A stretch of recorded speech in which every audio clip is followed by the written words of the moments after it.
नमस्कार दोस्तों, मैं विनय शर्मा, वास्तु एक्सपर्ट और एस्ट्रोलॉजर, आप सभी का अपने चैनल में बहुत बहुत स्वागत करता हूं और आशा करता हूं कि आप सब स्वस्थ होंगे, सुरक्षित होंगे। जिन्होंने मेरे चैनल को सब्सक्राइब कर लिया है उनका बहुत सारा धन्यवाद और बहुत सारी शुभकामनाएं। जिन्होंने नहीं किया है उनसे विनम्र निवेदन कि मेरे चैनल को सब्सक्राइब जरूर से कीजिएगा। दोस्तों, बात करते हैं कर्क लग्न की और जून के महीने की। आपके जून के महीने में आपके लग्न में पूरे महीने मंगल रहने वाले हैं। मंगल नीच राशि में है और आपके दसम भाव के स्वामी हैं और पंचम भाव के स्वामी हैं। पंचम भाव होता है हमारे संतान का, कला जगत का, और दसम भाव होता है हमारे कर्मों का। आपकी जो ऊर्जा है वो पूरी इन्हीं दो जगहों पे लगने वाली है। या तो आप संतान के पीछे अपनी ऊर्जा लगाएंगे, कला जगत से जुड़े हैं तो नृत्य, गीत, संगीत, चित्रकारी, पेंटिंग आदि में लगाएंगे। एजुकेशन से जुड़े हैं, शिक्षा से जुड़े हैं तो आपकी ऊर्जा, क्योंकि मंगल ऊर्जा के कारक हैं, साहस के कारक हैं, एक्शन के कारक हैं, सब पंचम भाव में लगेगा। और दसम भाव जो कि कर्म का भाव है, मान सम्मान प्रसिद्धि का भाव है। लेकिन चूँकि मंगल नीच राशि में है तो आपकी उम्मीद के हिसाब से आपको अच्छे फल नहीं मिलेंगे। तो फिर मंगल के लिए कुछ थोड़ा सा उपाय कर लीजिएगा। हनुमान चालीसा, बजरंग बाण या सुंदरकांड का पाठ कर लीजिएगा, मीठे का दान कर दीजिएगा, मंगलवार का उपवास कर सकते हैं जब तक मंगल नीच राशि में है 1 महीने के लिए।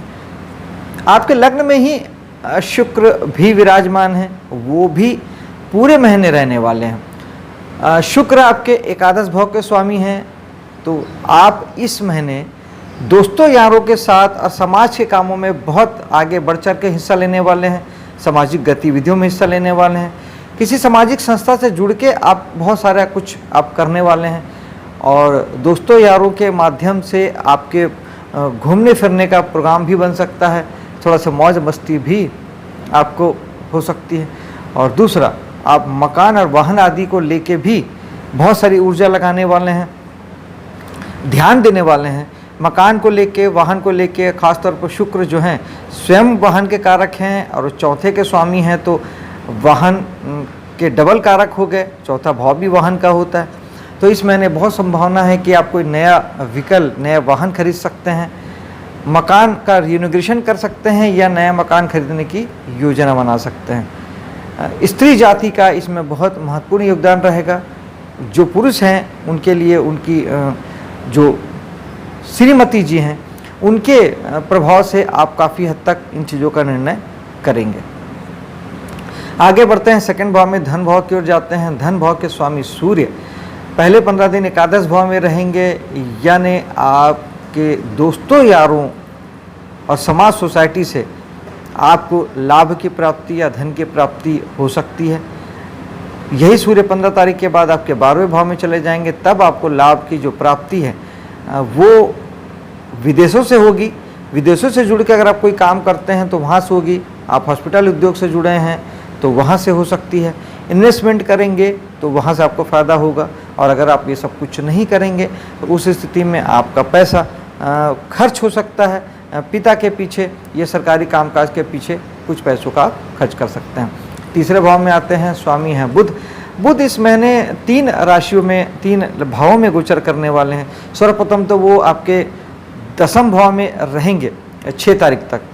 तो आपका जो पराक्रम है निश्चित ही काम धाम में लगेगा, आपकी वाणी काम धाम में लगेगी।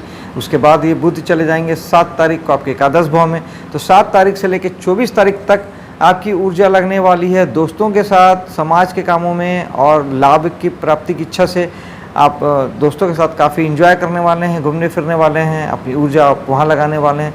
फिर यही बुध चले जाएंगे 24 तारीख को आपके 12वें भाव में। तब फिर आपका जो साहस है, आपका जो पराक्रम है, आपके जो एफर्ट हैं, अगर विदेश से जुड़ के नहीं हैं, हॉस्पिटल उद्योग से जुड़ के नहीं हैं तो फिर वो व्यर्थ जाएंगे, उनका नुकसान होगा, हानि होगी, क्योंकि 12वां भाव हमारे हानि का है, नुकसान का है। तो आपके पराक्रम, आपका साहस व्यर्थ चले जाएंगे। ध्यान दीजिएगा, अगर ज़्यादा तकलीफ होती है तो बुध के लिए विष्णु सहस्त्र नाम का पाठ कीजिएगा, बहुत अच्छा होता है। और साथ ही बुध के लिए आप बुधवार का व्रत कर सकते हैं, गणेश जी के दर्शन कर सकते हैं। और बुध का जो दान है वो हरी कलर की चीज़ें दान में दे सकते हैं। जैसे हरे मूंग की दाल हो गई, छोटे पौधे हो गए जो नर्सरी से लेके जो दान में दिए जाते हैं, इससे बुध बहुत ठीक हो जाता है। चौथे भाव में आते हैं। चौथे भाव में केतु विराजमान है। चौथे भाव में केतु का बैठना कहीं ना कहीं आपको घर से थोड़ी सी घर में आपका मन नहीं लगेगा, ऐसा हो सकता है। सुख शांति आपकी थोड़ी सी भंग सी नज़र आएगी। कुछ वैराग्य सा महसूस करेंगे आप अपने निजी परिवार में। मकान को लेके, वाहन को लेके थोड़ी सी निराशा के बादल आपको छा सकते हैं केतु के लिए, क्योंकि केतु वैराग्य कारक ग्रह होते हैं। सब कुछ ठीक चल रहा है तो कहीं कोई दिक्कत नहीं है। अगर ऐसी बातें हैं तो आप केतु के लिए कम से कम मकान और वाहन और घर के निजी सुख शांति, सुख वैभव के लिए आप जितना न्यूट्रल रहेंगे, जितना तटस्थ रहेंगे, बिल्कुल नहीं सोचेंगे, तो केतु आपको स्वयं से ला के देंगे।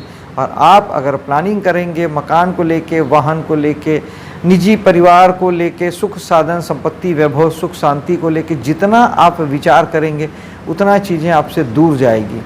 ऐसा केतु करते हैं तो आपके लिए बेहतर होगा कि आप केवल कर्म करें। इस भाव के लिए आप कर्मयोगी बन जाएं, फल की चिंता ना करें। और केतु का उपाय अगर आप करना चाहें तो गणेश जी की साधना से केतु ठीक होते हैं। चेक प्रिंट के रुमाल के रूप में आप कपड़ा दान कर सकते हैं। खट्टे मीठे फल का दान जैसे आम, नींबू, केला आदि का दान कर सकते हैं गरीब को या मंदिर में। और मेडिटेशन राहु और केतु दोनों के लिए बेस्ट उपाय है। राहु और केतु को ही नहीं, न पूरे 9 ग्रह और 7 चक्रों को जो बैलेंस करे वो ध्यान है, तो ध्यान जरूर कीजिए। आगे चलते हैं पंचम भाव की ओर, संतान को लेके। तो संतान के स्वामी मंगल आपके लग्न में बैठे हैं, तो कहीं ना कहीं संतान का वो आपका 9वां भाव हो जाता है संतान का। तो संतान जो है वो उसके लिए भाग्योन्नति का समय है इस महीने। हालांकि मंगल नीच राशि में हैं, उनके भी एफर्ट में थोड़ी सी आपकी कुंडली के बिहाफ में उनके साथ उनके प्रयासों में थोड़ी सी पूर्णता नहीं आ पाएगी, या प्रयास पूरा होगा तो परिणाम में पूर्णता नहीं आ पाएगी, ये थोड़ा सा हो सकता है। और इस वक्त गोचर में शनि आपके 8वें भाव में चले गए हैं, तब तो ये बहुत ज़्यादा ज़रूरी हो जाता है। अभी शनि आपको जीवन साथी को लेके और बिजनेस को लेके बहुत तकलीफ दे सकते हैं। हालांकि शनि अपनी मूल त्रिकोण राशि में है, अपने ही भाव में है। शनि जहाँ बैठते हैं उस भाव को बलवान करते हैं। अपनी ही राशि में ग्रह उस भाव को बलवान करता है, तो इस प्रकार से आपका 8वां भाव डबल बलवान हो गया। लेकिन भाव बलवान कौन सा हो रहा है? 8वां, जो भाव दुख देता है, पीड़ा देता है, तकलीफ देता है, रुकावट, चिंता, बाधा, परेशानी सब कुछ देता है आपके लिए। तो इस साल, अगले 2 साल शनि भगवान के पीछे लग जाना चाहिए आपको।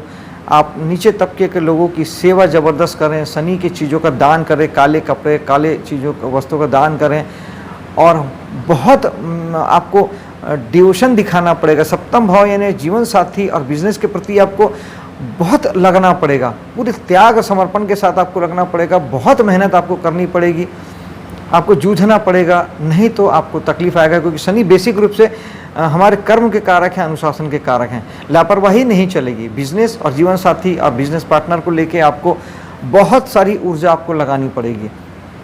और दूसरा, शनि का उपाय मैंने बता ही दिया कि तेल जरूर चढ़ाएं भगवान शनि को। हनुमान जी की साधना से भी भगवान शनि ठीक होते हैं। और चूँकि 8वें भाव में हैं तो शनि आपके दुख तकलीफ को भी मजबूती से बढ़ाएंगे, क्योंकि उस भाव को मजबूत कर रहे हैं।